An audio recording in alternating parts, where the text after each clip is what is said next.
ইন্নাল্লাহা নি'মা ইয়া'iযুকুম বিহি।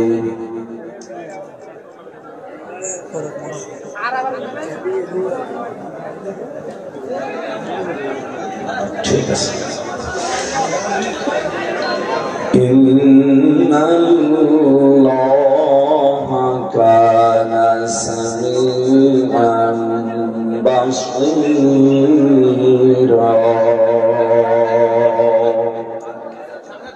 সাদাকতা ইয়া রাব্বানা। আল্লাহুম্মা সাল্লি আলা সাইয়্যিদিনা মাওলানা মুহাম্মদ।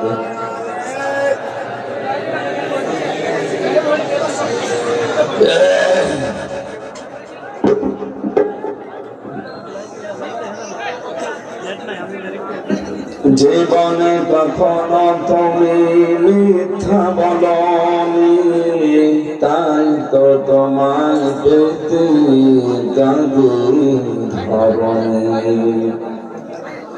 তোমারই মতো নেতা পেলেও ছোট, সুখের দোলা চাঁদিব।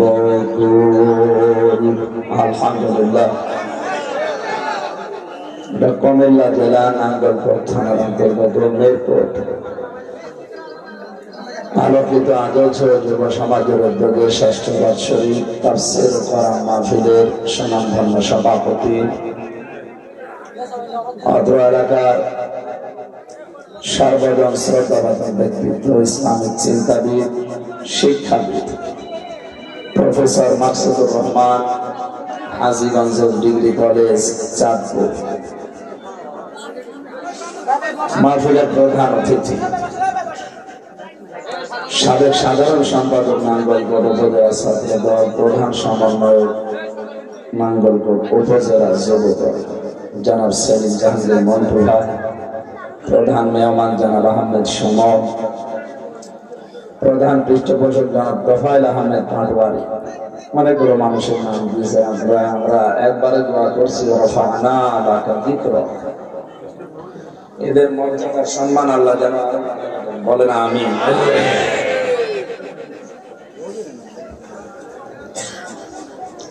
কোরআনে কারীম শোনার জন্য এসেছি। কোরআন কিভাবে মানুষের সামনে উপস্থাপন করা লাগে এটা আল্লাহ আমাদেরকে শিখিয়েছে। যারা শুনতে এসেছেন কিভাবে শুনবেন, যারা বলতে এসেছেন কিভাবে বলবো, এগুলো আল্লাহ আমাদের শিখিয়েছে। আল্লাহর উদাহরণকে সামনে রাখবো আমরা ইনশাআল্লাহ, নাকি মন মতো বলবো? আল্লাহ পাক বলেন যারা শুনতে এসেছে তাদের প্রতি আল্লাহর নির্দেশ, ওয়াইযা সামিউ মা উনজিলা ইলার রাসূলি তারা আ'য়ুনাহুম তাফীদু মিনাদ দাম'i মিম্মা আরাফু মিনাল হক। হে নবী, আপনি দেখতে পাবেন কোরআনে কারীম যখন তাদের সামনে তেলাওয়াত করা হবে, ব্যাখ্যা বিশ্লেষণ দিয়ে বোঝানো হবে, যে মানুষগুলো কোরআনের মর্মবাণী উপলব্ধি করতে পারবে, মনের অজান্তে তাদের চোখ দিয়ে পানি পড়ছে। কোরআনের আলোচনায় সবার চোখে পানি আসবে না, এটা বোঝার মতো, উপলব্ধি করার মতো যোগ্যতা আপনার থাকা লাগবে। এই জন্য অ্যাক্টিভ হয়ে শুনতে হবে। পৃথিবীর কোন কথা শুনতে হলে এত বেশি আদব দেখাতে হয় আমি পাইনি।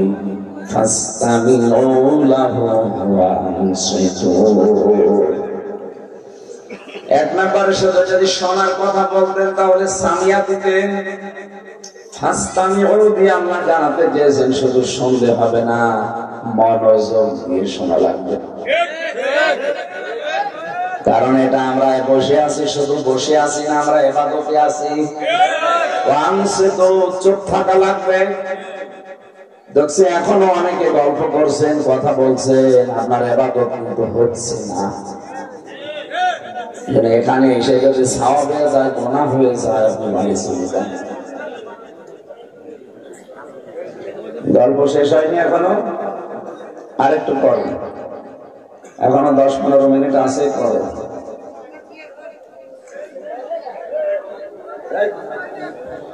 এত জোরে না, একটু আস্তে আস্তে হবে।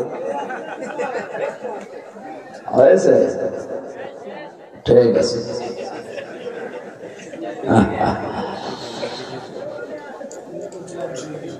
এবার আসেন আমরা যারা বলতে এসেছি আমাদের দায়িত্ব কি।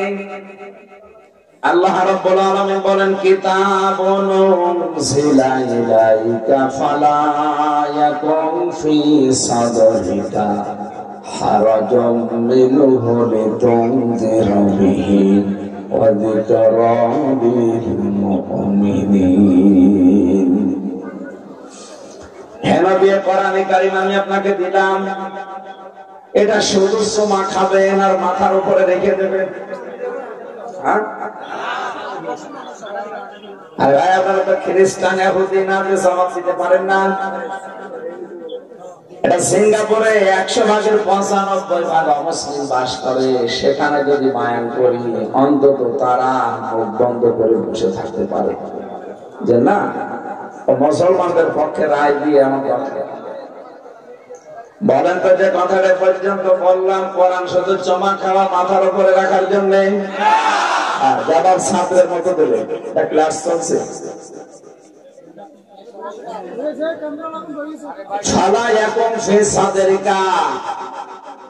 এটা দিয়ে যখন মানুষদেরকে সতর্ক করবেন, ওই সময় আপনার অন্তরের ভেতরে যেন কোন সংকীর্ণতা কাজ না করে। এখানে হারাজনের ব্যাখ্যা আছে 2টা। 1 নম্বরে, হে নবী যখন কোরআনের তাফসীর করবেন, অনেক মানুষ এমন আপনার সামনে থাকবে, এই মানুষগুলো কোরআনের কথা না বোঝার কারণে রাগ করতে পারে।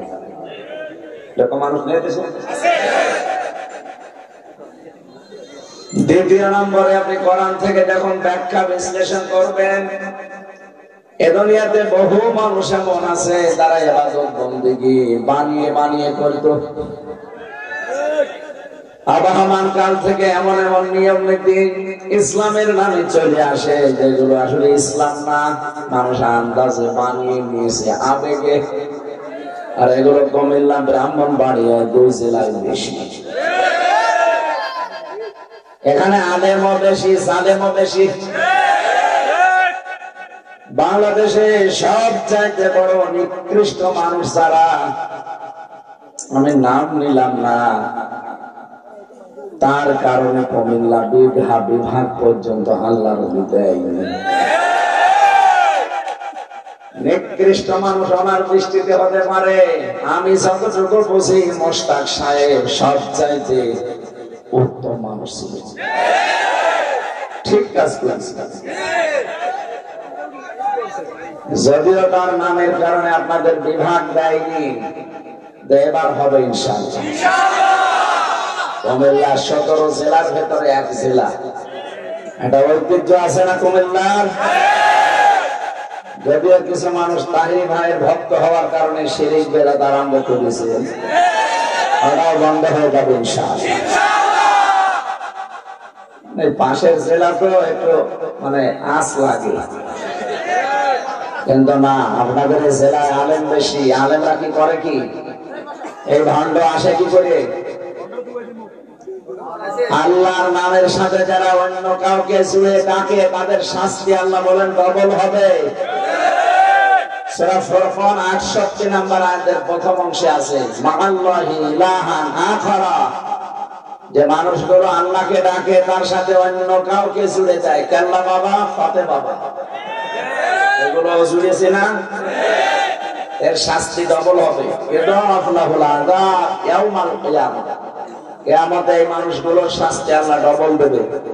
সুতরাং জেনে শুনে এই কাজ করে মানুষদেরকে জাহান্নামে নেওয়ার জন্য, আমার মনে হয় কোন এজেন্ডা বাস্তবায়ন করে শয়তান, ওরে মনে হয় মুরিদ মানুষ। তাছাড়া যে কাজ কারবার করে ইসলামের নাম নিয়ে যে নাচানাচি করে, শয়তানও অত নাচে না, ওরে দায়িত্ব দিয়ে শয়তান মনে হয় বিড়ি খাচ্ছে। এই জন্য আমরা আশা করবো 1900 না, যারাই আসবে বলবেন কোরআন শরীফ হাতে নিন, এক একটা শব্দের 8টা 10টা 15 20টা করে অর্থ বের করেন, তাফসীরের নাম বলেন, এরপরে আমাদেরকে বোঝান ওই কোন বাবা কি করেছে, কোন বাবা কি করেছে, ওটা সবার জন্য রাত থেকে বসে নেই। হ্যাঁ বলতে পারবেন না? মারা মারবেন দেখে লিল্লাহি তাকবীর।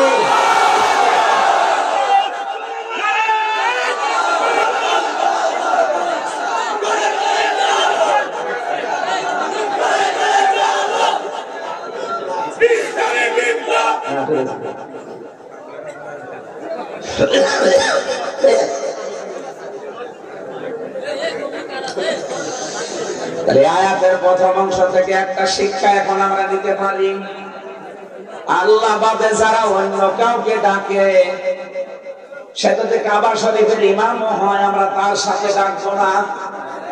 কথা বলেন না? আল্লাহর নামের সাথে যারা অন্য কোন নাম জুড়ে দেয়, এমনকি যদি রাসূলুল্লাহর নামও জুড়ে না, জায়েজ না। কারণ ইয়া রাসূলুল্লাহ ইয়া রাসূলুল্লাহ এর জিকির আছে, জিকির হবে শুধুমাত্র আল্লাহর নামে, আর দরুদ পড়তে হবে রাসূলুল্লাহর নামে। 3টা বছর আমি ছেলে ফাঁসির ওই কন্ডেম সেলের ভেতরে ছিলাম। মাঝে মাঝে যে মামুন সোহেল চৌধুরী হত্যা মামলার একজন আসামি ছিল না, মামুন 25 বছর লোকটা জেলে আছে, বের হয়েছে। উনি দেখতাম তাহাজ্জুদের সময়, রাত 2টা 2:30টার সময় আমরা উঠি নামাজ পড়ার জন্য, আর উনি ওঠে জিকির করার জন্য। তার জিকির তো জাত মতো করলে হয়, এত জোরে জোরে গোরা বিল্ডিং একেবারে মনে হয় কাঁপিয়ে ফেলে। ইয়া রাসূলুল্লাহ ইয়া রাসূলুল্লাহ, কি গো নামাজের কিরাত ভুল হয়ে গেছে, কি জিকির করছ? মাওলানা মামুনুল হক ভাই আর আমি দুইজন এক জায়গায় ছিলাম, ওনারে ডাক দিলাম, কি জিকির করলাম? বলছে রাসূলের ইশক। আপনাকে মনে হয় কেউ এরকম বুঝিয়েছে? যা আমার এক হুজুর ছিল, সে এসে বলেছে যে রাসূলুল্লাহর ইশকে জিকির করা লাগবে। আমি বললাম ভাই, রাসূলুল্লাহর নামে কোনো জিকির নেই, জিকির আছে আল্লাহর নামে। আলিল্লাহিল আসমাউল হুসনা ফাদউহু বিহা। সূরা আরাফ 9 নম্বর পারার 13 নম্বর পৃষ্ঠা 4 নম্বর লাইনের 180 নম্বর 81 নম্বর আয়াত। এর প্রথম অংশে আল্লাহ বলেন, আমাকে ডাকতে চাও, আমার বহু সুন্দর নাম আছে, যে নামে পারো ডাকো, কিন্তু সাবধান, আমার নামকে পরিবর্তন করে দিবা না। আপনি কেল্লা বাবা কোথায় পেয়েছেন বলেন? আপনি যা জিকির করেন কেল্লা বাবা, ফতে বাবা, ইয়ালি বাবা, শালি বাবা, নেমটা বাবা, এগুলো সব আপনার মন গড়া বানানো। আর ইসলাম যারা তৈরি করে বানায়, ওদের পিটানো দরকার। এগুলো জমিনে সবচাইতে বড় আল্লাহর দুশমন। আমার আসলামু মিম্মান ইফতারা আলাল্লাহি কাযিবান আও কাযযাবা বিল হাক্কি লাম্মা জাআ আলাইসা ফি জাহান্নামা মাসওয়াল লিল কাফিরিন। সূরা আনকাবুতের ভেতরে আল্লাহ বলে, পৃথিবীতে বড় জালেম দেখতে চাও? আমান আসলাম ইসমে তাফসীল, এটা সুপারলেটিভ ডিগ্রি, এর চাইতে বড় কোন কঠিন শব্দ আরবিতে নেই।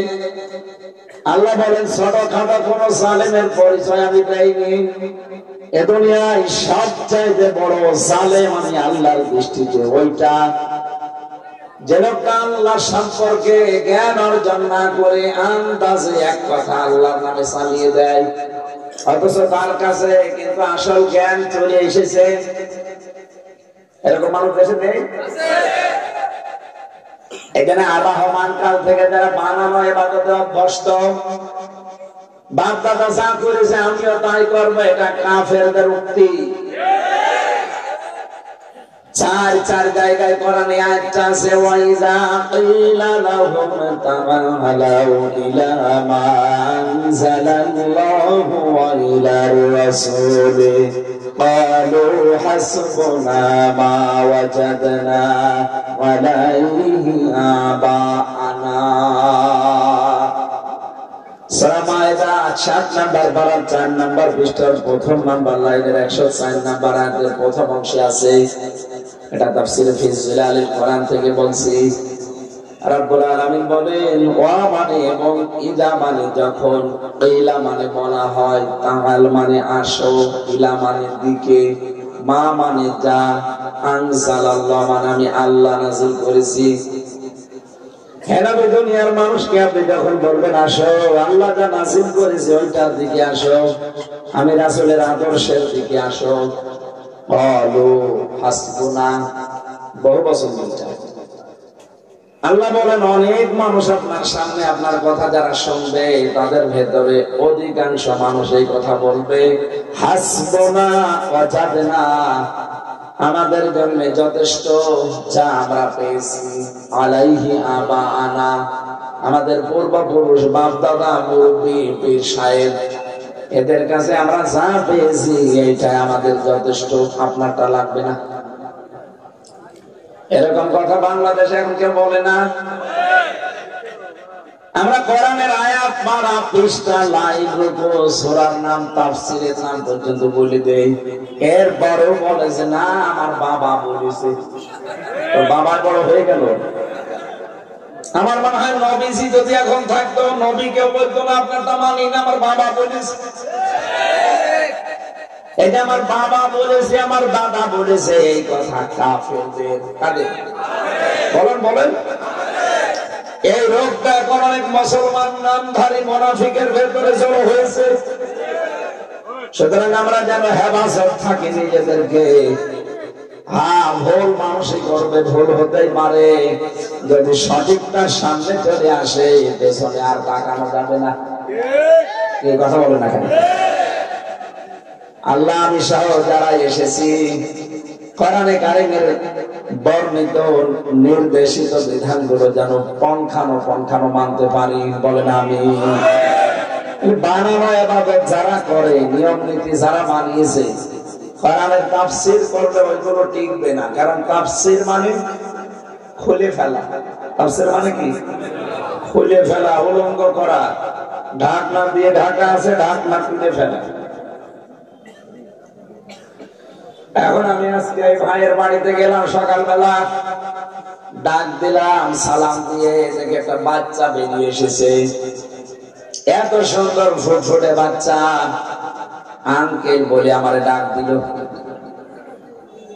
আমি যদি এখন নাম জিজ্ঞাসা করি ধাঁধায় পড়ে যাবো, কারণ এখন অনেকের নাম ছেলে আর মেয়ের নাম সমান সমান। মাহিয়া মাহি, মহিলা না? আমার মাহি চৌধুরী,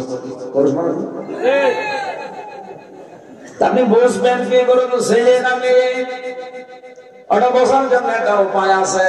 ও প্যান্ট বা পায়জামা যা পরে আছে ওটা খুলে ফেলা লাগবে। তুই কথা বলছেন, ওটা খুললে আপনি বুঝবেন যেটা আম্মু না আব্বু। ওটা তো আবরণ দিয়ে ঢাকা আছে। এই সমাজে যারা শিরক, বেদাত, কুফরি, জুলুম এগুলোর আবরণ দিয়ে নিজেদেরকে ঢেকে রেখেছে, কোরআনে কারিমের সঠিক কথা তুলে ধরলে ওদের ওই আবরণ খুলে পড়ে যাবে। জাতি বুঝতে পারবে এটা জাতির সর্বনাশকারী। এই জন্য তারা রাগ করতে পারে। হয়তো তারা আপনাকে নিয়েও এসেছিল তাদের কথাগুলো বলার জন্য, এদের তাফসীর করলে তাদের কথা তো আপনি বলতে পারবেন না, কারণ কোরআন তো আপনার বাবার না। কথা বলেন না কেন? কোরআন যে ধাঁচে বলতে চাই ওই ধাঁচে আপনাকে বলা লাগবে। যদি এই 15.5 বছরে ওই ধাঁচে আমাদেরকে বলতে দেয়নি, যারা একটু বুঝেছে তারা গুম হয়ে গেছে, খুন হয়ে গেছে, অনেকে জেলখানায় অন্তঃপ্রকোষ্ঠে পড়ে আছে 10-12 বছর। আর কোরআনের পাখি তো বিদায় করে দিল। কিছুদিন আগে যে আগস্টের 5 তারিখের কয়েকদিন পরে গোয়েন্দা বিভাগের সর্বোচ্চ যিনি দায়িত্বে আছেন আমার একদিন কল দিয়েছে হোয়াটসঅ্যাপে, আমি অমুক বলছি হুজুর কোরআনের কথা এতদিন বলতে পারেননি, যেইভাবে যেই ফোর্সে ৫৬,০০০ বর্গ মাইলে বলা দরকার ওইভাবে বলবেন। কেউ যদি বাধা দেয়, অনুমতির নাম বলে শুধু আমারে বলবেন, ঠেঙে ফেলবো। বললাম স্যার আপনি ছিলেন কোথায়?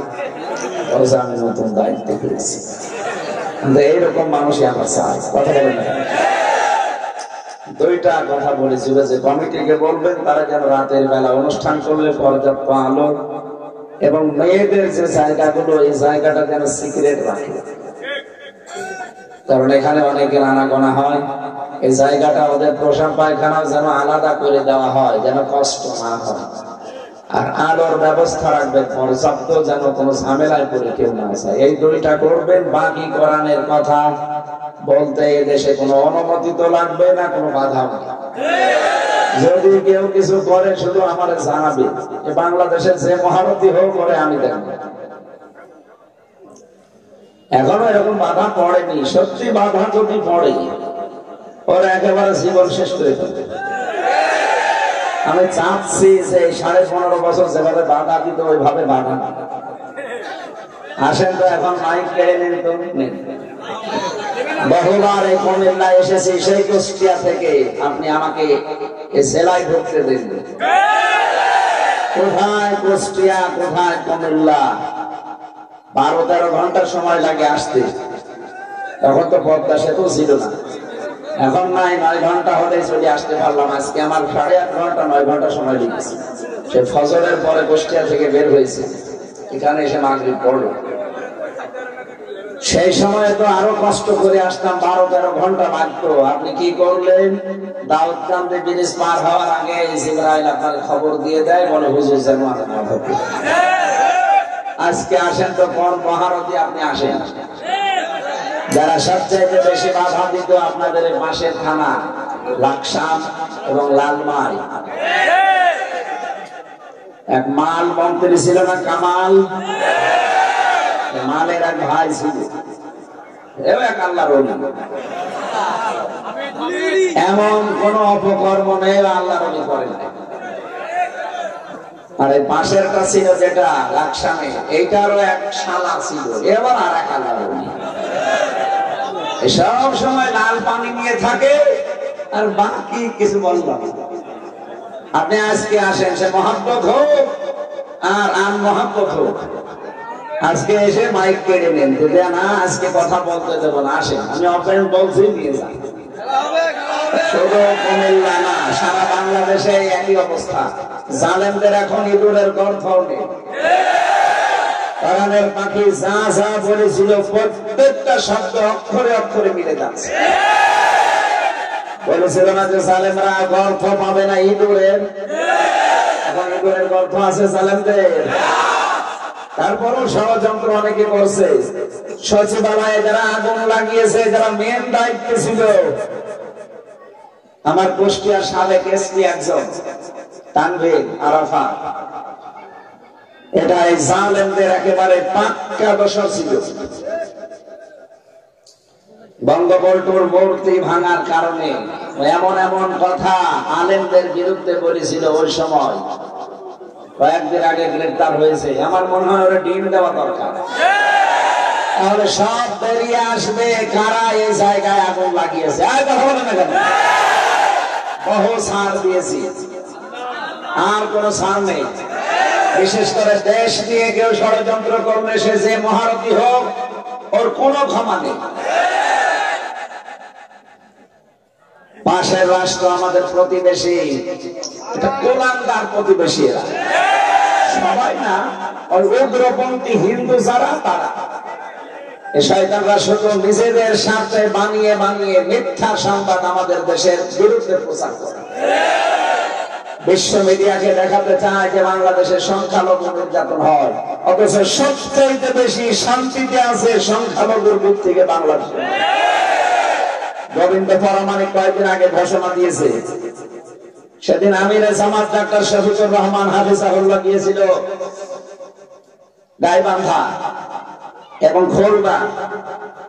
এই দুই জায়গায় দুইজন হিন্দু পুরোহিত ঠাকুর ঠাকুর তারা পর্যন্ত বলছে বাংলাদেশে আগস্টের 5 তারিখের পরে সবচাইতে বেশি আরামে আছে। আপনি মিথ্যা তথ্য ছড়ান কার ইশারায়? ভারতের সব মিডিয়া খারাপ না, কয়েকটা যেগুলো মলম বিক্রি করেন, ময়ূখ, এই শয়তানের নাম আমি দিয়েছি হকার। হকার বললেও হকারের মান মর্যাদা ক্ষুণ্ণ হবে। এত মিথ্যা কথা মানুষ বানিয়ে বলতে পারে, ওরে না দেখলে আমি বুঝতাম না। বাংলাদেশের আগে উকিলরা বলতো বানিয়ে বানিয়ে, সরকারি উকিল যেগুলো ছিল, আর এখন শুরু করেছে এই সরকার। জগৎ যা করেন, এই দেশের 18 কোটি মানুষ এখনো জীবিত আছে। পালিয়েছে যারা, ওরা এই দেশের নাগরিক না। এই কথা বলেন না কেন? আপনি নাগরিক হলে পালিয়ে গেলেন কেন? আমি ভয় পেয়েছি। এত ভয় পাবেন কেন? এমন কাজ কেন করবেন যে এত ভয় পাওয়া লাগে?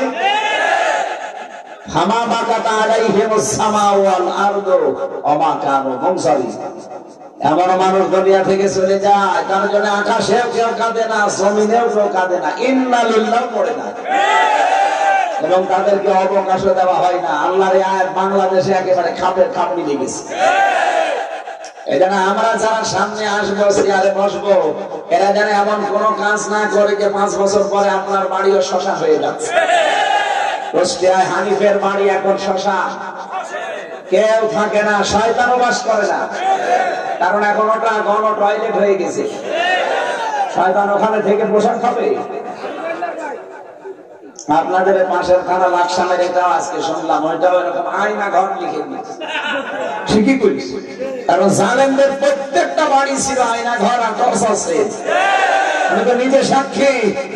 ওদের বাড়ির নিচে সবগুলো দেখবেন এরকম গোপন ঘর বানানো আছে, মানুষকে অত্যাচার করা। কি হয়েছে এখন?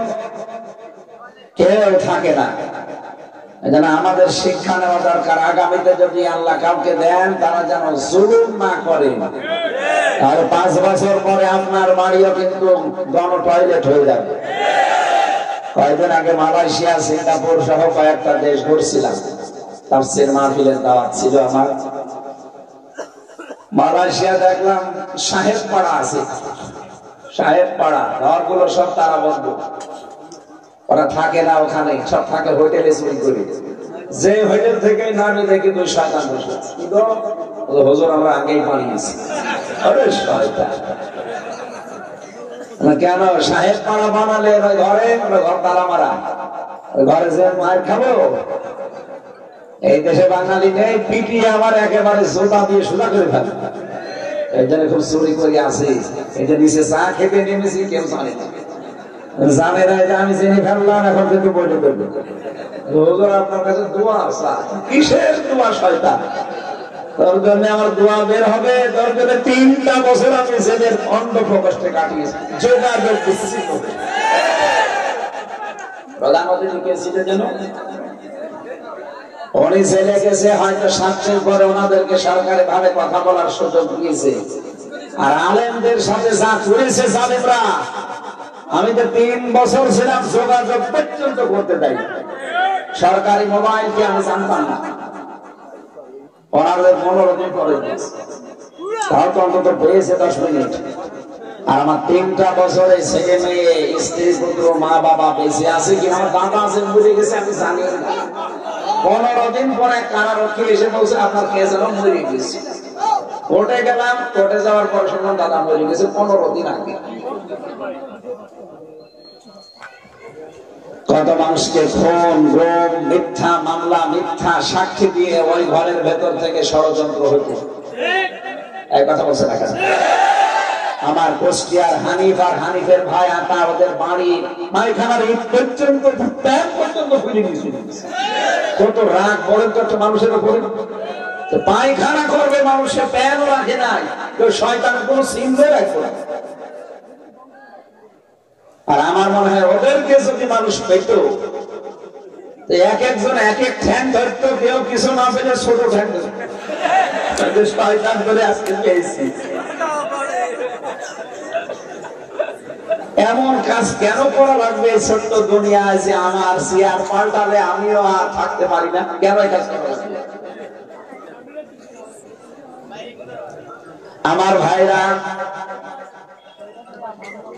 আমি যেটা বোঝাতে চাচ্ছি, আবহমান কাল থেকে কোন নিয়ম নীতি যারা পালন করে চলেন, ওই মানুষগুলো যদি এখানে এসে থাকেন, বিভিন্ন দরবারও আমি গেছি এই 15 বছরের ভেতরে, আমাকে বিভিন্ন দরবারে নিয়ে যায় ওদের কথাগুলো বলার জন্য, কিন্তু কোরআনে কারিম হাতে নিয়ে যখন তাফসীর শুরু করি ওদের পক্ষে কোনো কথা পাই না।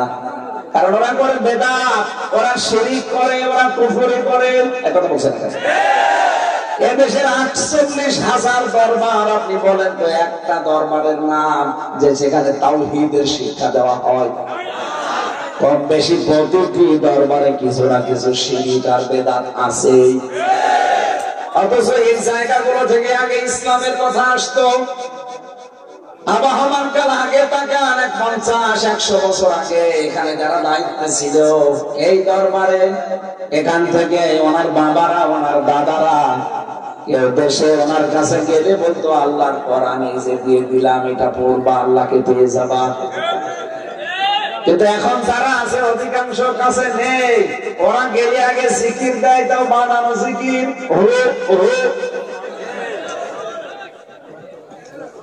জেনাইদা একবার গিয়েছিলাম ছাত্র বয়সে, মাস্টার্সে যখন বিশ্ববিদ্যালয়ের সময়, এক দরবারে নিয়ে গেল, আমি জানতাম না ওইটা। আমারে বলছে হুজুর শিরকের বিরুদ্ধে কথা বলবেন, ঠিক আছে। যাওয়ার পরে দেখি পীর সাহেবকে পুরুষেরা নারী মিলে সেজদা দিচ্ছে। মেজাজ গেল খারাপ হয়ে। ওঠার পরে সোরা লোকমান থেকে যে শিরকের যে আয়াতগুলো আছে, ইন্না শিরকা লাযুলমুন আযীম, এই আয়াত দিয়ে তাফসীর শুরু করলাম। শিরক যত প্রকার আছে এই প্রকারগুলো বলতে শুরু করলাম। পীর সাহেব থেকে ওখান থেকে বলছে তাড়াতাড়ি হুজুরকে নামা, আমার দরবার গেল। তোর দরবার আজকে চলে যাবে। এই জন্য বলছি আবহমান কাল থেকে যারা এই দেশে বানানো ইবাদতে অভ্যস্ত, কোরআনের তাফসীর করলে ওইগুলো তো সব ভুলে যাবে, মানুষ জানবে যে এগুলো সব বানানো নিয়ম নীতি। তখন ওদের ব্যবসা বন্ধ হয়ে যাবে, ওই মানুষগুলো তখন বুঝে পড়ে থাকবে। আরে সারা দেশে আমার পেছনে লেগেছিল এরকম ব্যবসায়ী যারা, তারাই। এই জন্য কোরআনের কথা বলতে গেলে আপনার ভেতরে কোনো ভয়, ভীতি, দ্বিধা, দ্বন্দ্ব, সংশয়, সন্দেহ, সংকীর্ণতা এগুলো যেন কাজ না করে। কে বলছে? আমরা ওই ধরনকে সামনে নিয়ে আজকের তেলাওয়াত আয়াত তাফসীর আকারে শোনাবো। তাফসীর মাহফিল এটা? হ্যাঁ, তাফসীর মাহফিল। জবান খুলে কোরআনের একটা আয়াত পড়েছি, সূরা নিসা 58 নম্বর আয়াত। আমার আলোচনার বিষয় আমানাত। কি বললাম? এটা গুরুত্বপূর্ণ চ্যাপ্টার আমাদের জীবনে। নবীজি জানিয়েছেন কিয়ামতের আগে পৃথিবীর দৃশ্য এমন হবে, 8-10 গ্রাম মিলে মাইকিং করেও একটা আমানতদার মানুষ খুঁজে পাওয়া যাবে। সময় এখন আসে নাই? আমানতদার মানুষ আছে এখন? দেখতে মনে হবে ফেরেশতা। এই যে দরবেশ, এত বড় দরবেশ 36,000 কোটি টাকা চুরি করেছে। এই যদি এই করে, তাহলে যেগুলো দরবেশের রূপ ধরেছে, যেগুলো অপরাধে কত কিছু মারিং কাটিং করেছে। বাংলাদেশ থেকে প্রতি বছরে এই 15.5 বছরে এক বছরে 42,000 কোটি টাকা পাচার হয়েছে। গরিব থাকতাম না, আমরা দাঁড়িয়ে যেতে পারতাম। এই টাকাগুলো যদি সত্যি আমরা এই দেশে ব্যয় করতে পারতাম, আমরাও মালয়েশিয়া, সিঙ্গাপুরের মতো দাঁড়িয়ে যেতাম। কথা বলে না কেন? গত কয়েকদিন আগে পাইলট আমারে নিয়ে এসেছিল কুমিল্লা দেবিদ্বারে। আসার সময় হেলিকপ্টারে আসার সময় দেখি কিছু প্রতিষ্ঠান। পাইলট আমার বলছে, হুজুর এই যে প্রতিষ্ঠানগুলো দেখতে পাচ্ছি, ওগুলো মনে হয় নারায়ণগঞ্জ, এরপরে মেঘনা, এই সমস্ত জায়গা হয়। যে আমি তো বড় বড় শয়তানদের বহন করি, এদেশ থেকে যত টাকা পাচার হয়েছে ওগুলো যদি শয়তানরা পাচার না করে এই দেশে কর্মসংস্থান তৈরি করে দিত, 36 লাখ যুবক এখন বেকার। এই মানুষগুলো সৌদি আরবে গিয়ে রাস্তা ছাড় দেওয়া লাগে। তারা নিজেরা থাকতে পারলো না, টাকাগুলো পাচার করে দেশ থেকে সব পাচার করে দিল। এই দেশ এখন এত ঋণ, এক একজন মানুষের মাথার উপরে জন্ম নিলেই তার মাথার উপরে 1,10,000 টাকা ঋণ।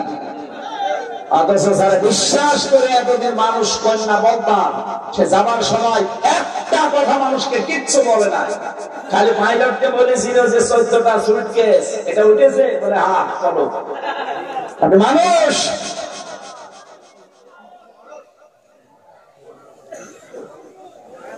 একটা বারের জন্য আপনি কাওয়া কাকাকেও জিজ্ঞাসা করতে পারছেন যে কাওয়া আমি চলে যাচ্ছি, তুমি কি কিছু বলবা?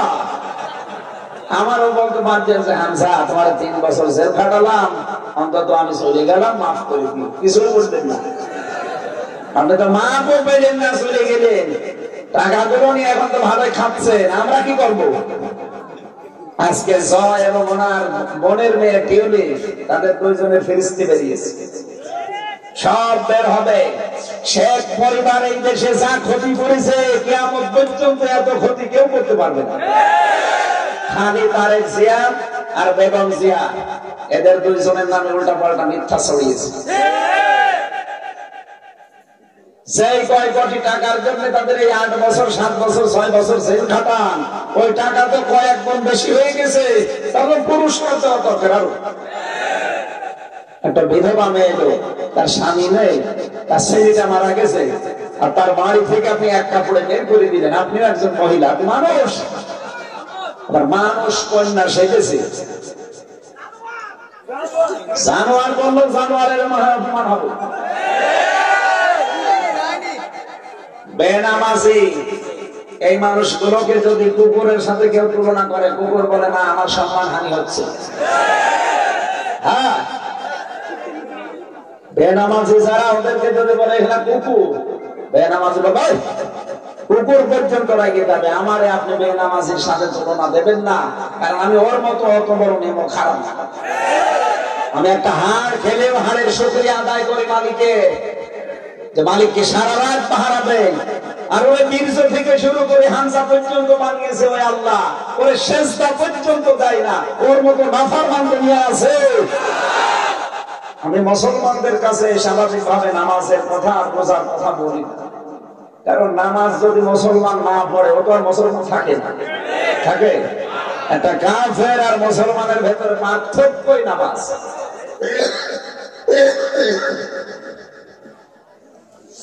জেলে থাকা কালীন আমার যে আরম্ভ হয়েছে, এগুলো এখনো কমছে না। কাশি টাশি শুরু হয়েছে 21 সাল থেকে, জেলে যাওয়ার 1 বছর পরে এখনো পর্যন্ত ভালো হয়নি। এত ডাক্তার, এত পাওয়ার আলা ঔষধ চলছে, এত স্বাভাবিক হচ্ছে না। আমার মনে হয় উল্টা পাল্টা কিছু ওরা খাওয়িয়েছে অথবা অন্য কিছু বুঝেছে। তাছাড়া কি আমার স্বাভাবিক হবে না কেন? শরীর ডায়াবেটিস এত বেশি হয়ে গেছে, এখন অনেক কন্ট্রোল আছে। 27 ছিল আমার মতো মানুষ, আমার শরীর চলে না। ডায়াবেটিস কত দেখেছেন? 27, 19।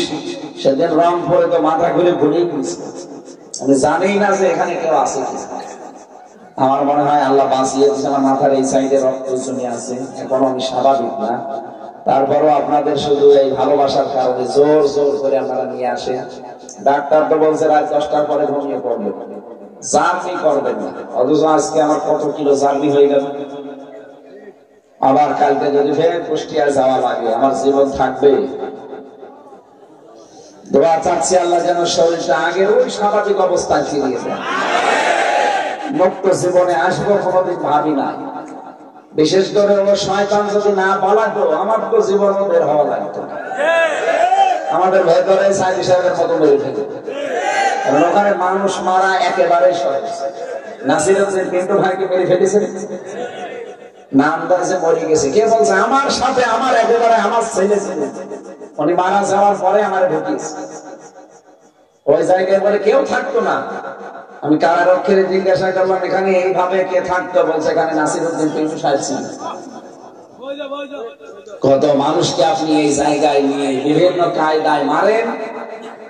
মানুষ দাপাতে দাপাতে আমার সামনে বলে যাচ্ছে ভেতরে, পরে বের করে দেয়, দিয়ে বলেছে জেলখানার বাইরে চিকিৎসাধীন অবস্থায় মরে গেছে, অথচ মরে গেছে আমার সামনে।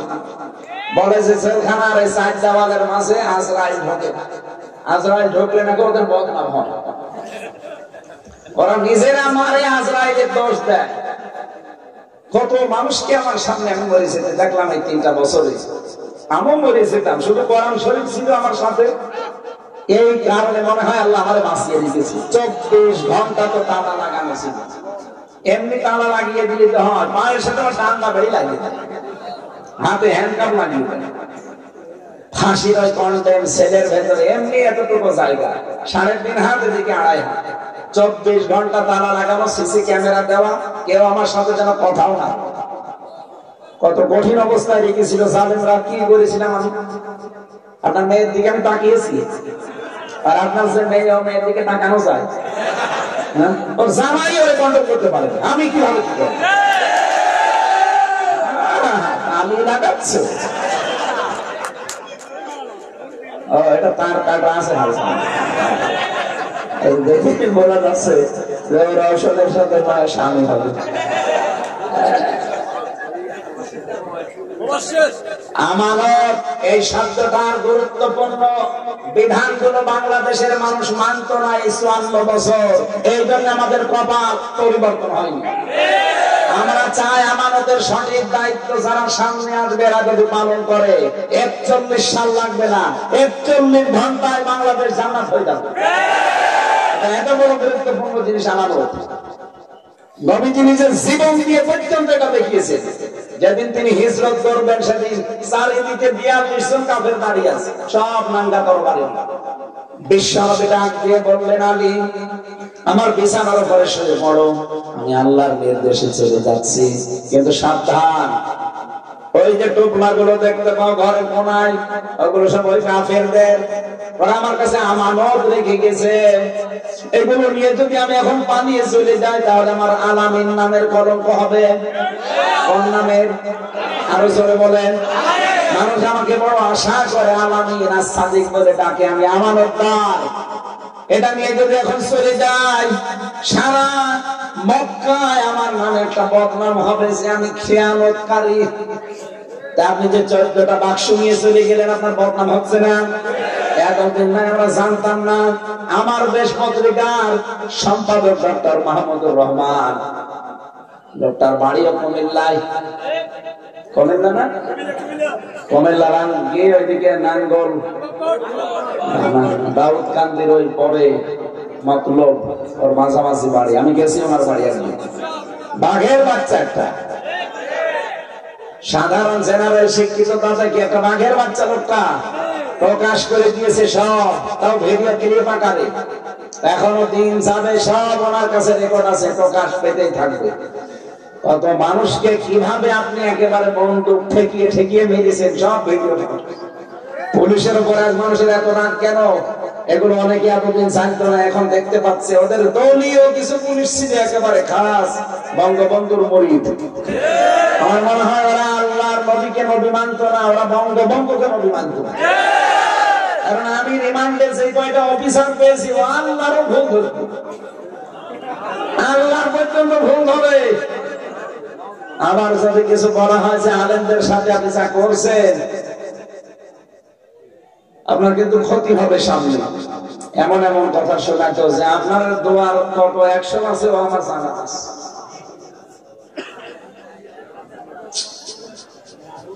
সম্মানিত ভাইরা, এই জন্য এই যেগুলো এখন প্রমাণ আছে, প্রমাণ একেবারে সাক্ষ্য দেখা যাচ্ছে। 71 সালের নাম দিয়ে আপনি চেতনার নাম দিয়ে হাজারো মানুষকে দুনিয়া থেকে বিদায় করে দিয়েছি। বিশেষ করে জামাত ইসলামী যাদের বিদায় করে দিলেন, সব সোনা সাক্ষীর উপরে। জন্ম নিয়েছে 75, সাক্ষী দিয়েছে 71। আর এখন গণহত্যার দায়ে 275টা মামলা আপনার নামে। এগুলো একটা সাক্ষীও শোনা না, সব দেখা সাক্ষী। আমরা না কেন সাক্ষী সব দেখা না? আরো তো ভিডিও ফুটেজ সব আছে, যা যা করেছে সব এখন প্রমাণ হয়ে গেছে। আর আয়না ঘরের সাক্ষী তো আমি নিজে, ওর নিচে পর্যন্ত সুড়ঙ্গ পথ আছে। আপনি আয়না ঘর যেগুলো বাংলাদেশে বিগ বড় বড়, আমরা ভূমিটাই ছিলাম, বড় বড় যেগুলো দেখবেন ওর সাথে ভারতের সাথে সুড়ঙ্গ পথ করা আছে। নিজ দিয়ে যারা ছিল ওখান থেকে এসে ছেলে আমাকে বলেছে যে এখানে আপনি খোঁজ খবর নিতে বলবেন, দেখবেন ওখানে সুড়ঙ্গ পথ করা আছে, আর পথটা মাটির নিচ দিয়ে তার কাটার ভেতর দিয়ে একেবারে নিচে চেয়ে উঠেছে ভারতে। আপনি কিছু করবেন, এখান থেকে এই যে বিএনপির সালাউদ্দিন আহমেদকে পাঠিয়ে দিয়েছিল আল্লাহর ওলি, লোকটার কপালে হায়াত ছিল বলে আবার ফিরে এসেছে, নয়তো ইলিয়াস আলীর মতো উনিও আল্লাহ রাস্তায় চলে যেতেন। আমার মনে হয় মিনি আয়না ঘরে আমি সেই কয়েকদিন ছিলাম, আমি শুনতাম যে ইলিয়াস আলী বিএনপির ওই নেতা বেঁচে আছে, কিন্তু শয়তানরা তার পরপরই মেরে ফেলেছে। এত বড় নিকৃষ্ট কাজ আপনারা করতেন, একটা ইলিয়াস আলী তৈরি করতে, একটা সালাউদ্দিন আহমেদ তৈরি করতে দেশের কত টাকা কত ঘাম ঝরেছে মানুষের, আপনি জানেন? 57টা মিডিয়ার অফিসার মেরে ফেললেন, আজকে একটা অফিসার তৈরি করে দেবেন তো এরকম দেশপ্রেমিক, যেগুলো বানিয়েছেন সব তো 5 হাতা কোট্টার মতো, যা বলতো দাদারা তাই করতো। আমরা চাই না বাইরের কোন দেশ আমাদের উপরে প্রভু হয়ে দায়িত্ব পালন করবে, বন্ধ হোক। আমরা বন্ধুত্ব চাই, প্রভুত্ব চাই না। এই কথা বলেন না কেন? বাঙালি জাতি, মুসলিম জাতি আমরা, আমাদের ভেতরে আর কিছু না থাক, মনুষ্যত্ব আছে, ব্যক্তিত্ব আছে, কারো খবরদারি আমরা কখনো মানি নাই, আমরা মানবো না। মুসলমান আত্মসমর্পণ করতে পারে প্রতিবেশীর কাছে না, মুসলমান আত্মসমর্পণ করতে পারে আল্লাহর কাছে। কথা বলেন। কুমিল্লাবাসী নবীজি আলী রাদিয়াল্লাহু তাআলা আনহুকে বলেছিলেন, সাবধান, 3 দিন পরে মদিনায় আমার সাথে দেখা করবা, আমানতের দায়িত্বটা সঠিকভাবে পৌঁছিয়ে দেবা। হযরত আলী বলেন, নবীজি যখন চলে গেলেন, ওই লোকরা সকালবেলা 42 জন একসাথে তরবার নিয়ে এসে, কেউ বলছে এই তো মোহাম্মদ শুয়ে আছে চৌকির উপরে, যেহেতু চাদর দিয়ে ঢেকেছিলাম আমি, এক একজন এক এক কথা বলে, বলে এই তো ঢাকা আছে, একজন বলে কোপ দে, আর একজন বলে দাঁড়ান আর একটু পরে, হাতের কাছে যখন পেয়ে গেছি এখন কোপ দেওয়ার দরকার নেই, সময় মতো কোপ দেওয়া যাবে, আগে চাদরটা তুলে মুখ দেখে কোপ দেই। হযরত আলী বলেন, আমি শুনছিলাম সব কথাগুলো, চিন্তা করছিলাম এখন যদি আমি মুখ বের করি ওরা আমাকে এক্ষুনি মেরে ফেলবে, আমি একটু ধস্তাধস্তি করি ওদের সাথে, চাদর আমি ছাড়বো না, যতক্ষণ ওরা আমার চাদর নিয়ে টানাটানি করবে, ধস্তাধস্তি করবে, অতক্ষণ সময় আমার নবী মদিনার দিকে 2 কদম এগিয়ে যাবে। বাংলার মুসলমানেরা নবীকে 2 কদম একটু নিরাপদে এগিয়ে দেওয়ার জন্য নিজের জীবনকে বিপন্ন করছে। সেই নবীর আদর্শ এখন পড়ে আছে, কি করেন আপনি তার জন্য? সেই নবীর আদর্শকে বাংলাদেশে পৌঁছিয়ে দেওয়ার জন্য, কায়েম করার জন্য কি চেষ্টা করেছেন আপনি বলেন তো? তার আদর্শকে দুনিয়ায় প্রতিষ্ঠা করার জন্য কি ভূমিকা আছে? আপনি যে হযরত আলী রাদিয়াল্লাহু তাআলা আনহুর কথা শুনলেন, তিনি মরণের বিছানায় শুয়ে আছে, তারপর নবী যেন একটু এগিয়ে যায়, এজন্য শক্ত করে আছে যে ধস্তাধস্তি করুক, সময় কেটে যাক। আমরা যদি প্রত্যেকে এখান থেকে শিক্ষা নিতে পারতাম, বাংলাদেশে বিশ্বনবীর আদর্শ কায়েম হয়ে যেত। আমার কথার অর্থ বোঝেন? শেষ পর্যন্ত আমি ছেড়েছিলাম, মনে মনে ভাবলাম ওরা যদি আমাকে এক কোপ দিয়ে আন্দাজে মেরে ফেলে তাহলে খুঁজতে বের হয়ে যাবে নবীকে, নবী তো এখনো বেশি দূর যেতে পারেনি, এই জন্য আমি ছেড়ে দিলাম। আমার তো মনে হচ্ছে তারা 42 জন ধরে টানছিল, সারা দুনিয়ার কাফেররা যদি আমার চাদর ধরে টান দিত খুলতে পারতো না। কি একটা অবিশ্ব শক্তি আমার 2 হাতের ভেতরে আল্লাহ দিয়েছিলেন, আমি শুধু ধরেছিলাম, ওরা খুলতে পারেনি। শেষ পর্যন্ত ছেড়ে দিয়ে আমারে দেখে ওরা আশ্চর্য হয়ে গেছে। তো নেতার ছেলে, ওনার বাপ কি ছিল? আবু তালেব। উনি নেতা ছিলেন, নেতার ছেলে এখানে কি করেন? মোহাম্মদ কোথায়? উনি এখানে নেই, কোথায় আছে আমি বলবো না। ওরা সব বের হয়ে গেল, ছেড়েছি। উনি বললেন এই দাঁড়ান, কোথায় যান? আপনাদের এই যে টোপলা গুলো দেখতে পাচ্ছেন, নিজের বাবাকে, নিজের মাকে, নিজের নেতাকে তো বিশ্বাস করেন না, রেখে গিয়েছিলেন আলামিনের কাছে। এই দেখেন সেই টোপলা গুলো উনি নিয়ে চলে যায়নি। এটা যার যার নাম লেখা আছে, আমাকে দায়িত্ব দিয়েছে এগুলো যেন আমানতটা পৌঁছিয়ে দেয়। এই যে নিয়ে যান, যার যার জিনিস নিয়ে যান। আমার যতটুকু বিশ্বাস এবং যতটুকু বাস্তবতা ধারণা, এদেশে যারা একামতে দিনের দায়িত্ব পালন করতে চায়, যারা ইসলাম এদেশে কায়েম করতে চায়, এই মানুষগুলো জমিনের দায়িত্ব পেলে ঠিক জমিনটা ওই রকম হয়ে যাবে। যার যার সন্তানদের কাছে পৌঁছিয়ে দিয়ে আসবে বাড়ি থেকে, দরকার কাঁধে বস্তা নিয়ে, বোঝা নিয়ে বাড়িতে পৌঁছিয়ে দিয়ে আসবে। এইটাই তো নেতাদের আদর্শ। আমরা এরকম নেতা দেখতে চাই।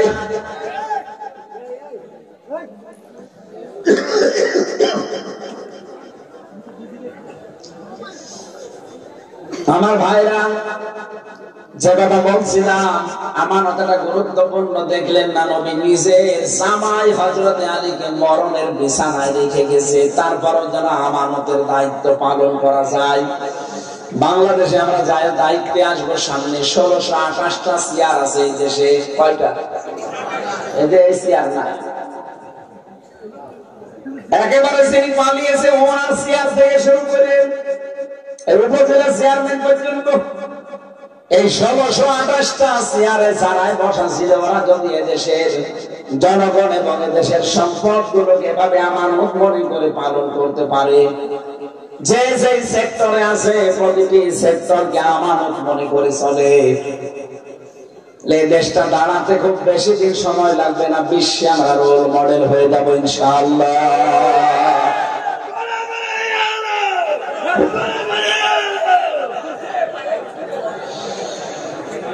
সূরা নিসা থেকে যে আয়াতটা পড়েছি, এবার আসেন আমরা এই আয়াতের ব্যাখ্যায় যাই। ইন্নাল্লাহা ইয়া'মুরুকুম আন তু'আদ্দুল আমানাতি ইলা আহলিহা। অবশ্যই আল্লাহ তোমাদের